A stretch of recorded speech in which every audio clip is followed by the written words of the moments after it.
Yes. Okay. Yep. All right. Red, yeah.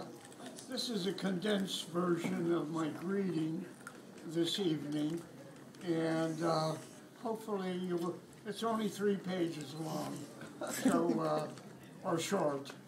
What was the original?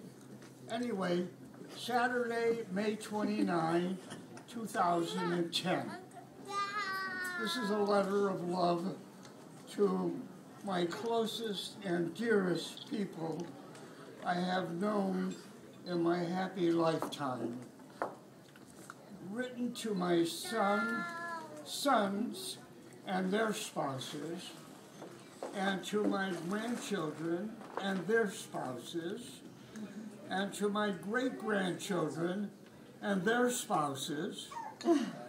I thought that might get a laugh. That was funny, Grandpa. Antoinette's laughing. Thank you all for making this special effort to come from California, New Orleans, New York, and Northbrook. This evening is truly the highlight in my 92 plus years. What wonderful years they were. My life really began when I met Bubbles, also known as Rosalie, at Herzl Junior College, located on Douglas Boulevard on the west side of Chicago. I was 18 or 19. With me, it was love at first sight.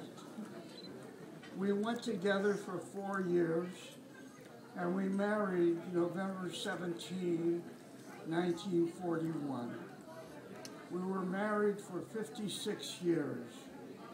I always refer to Bubbles as my bride, and I do to this day, some 13 years after her death.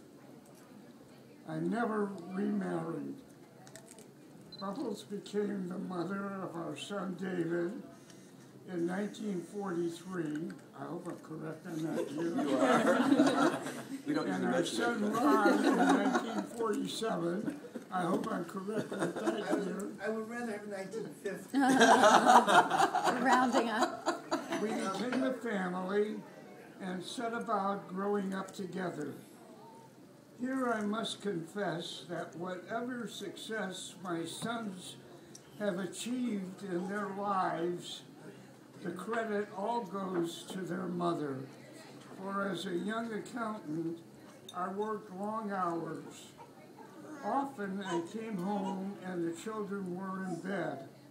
Except on Friday nights, I always managed to come home to dinner, and we ate in the dining room and discussed what was happening in their lives during the week, world events, and from time to time other interesting topics.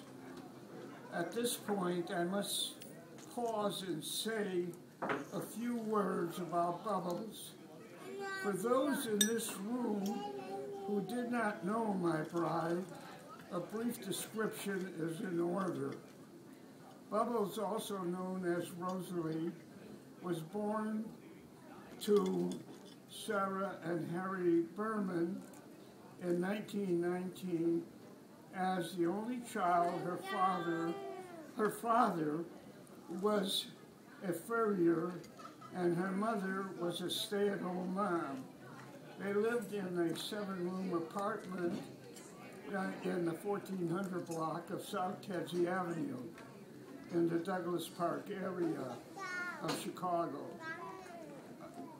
Although Bubbles was an only child, her parents provided her with a normal growing up life.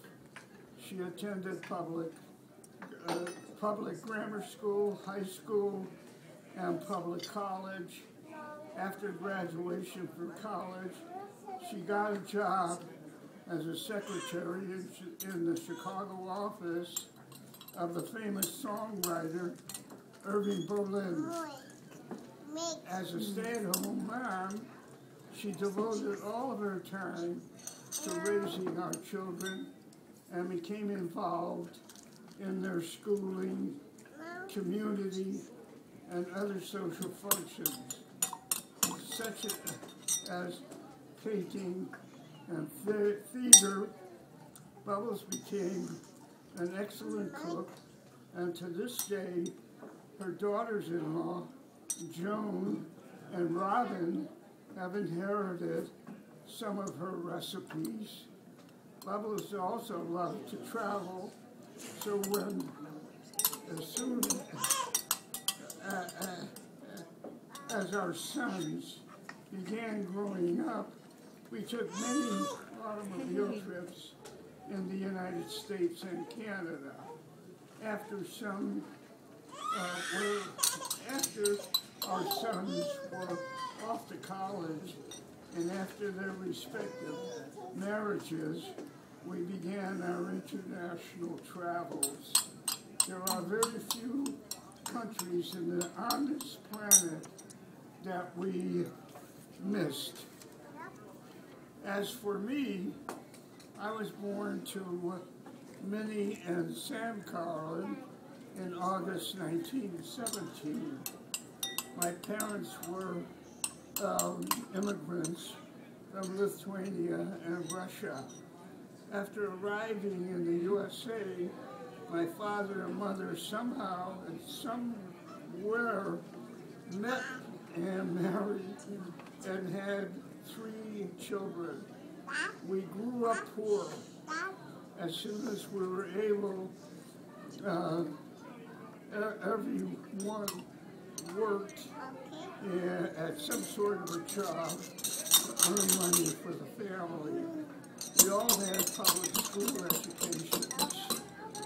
My career as an accountant began when I was introduced by a friend at Herschel Junior College to his uncle, who was a national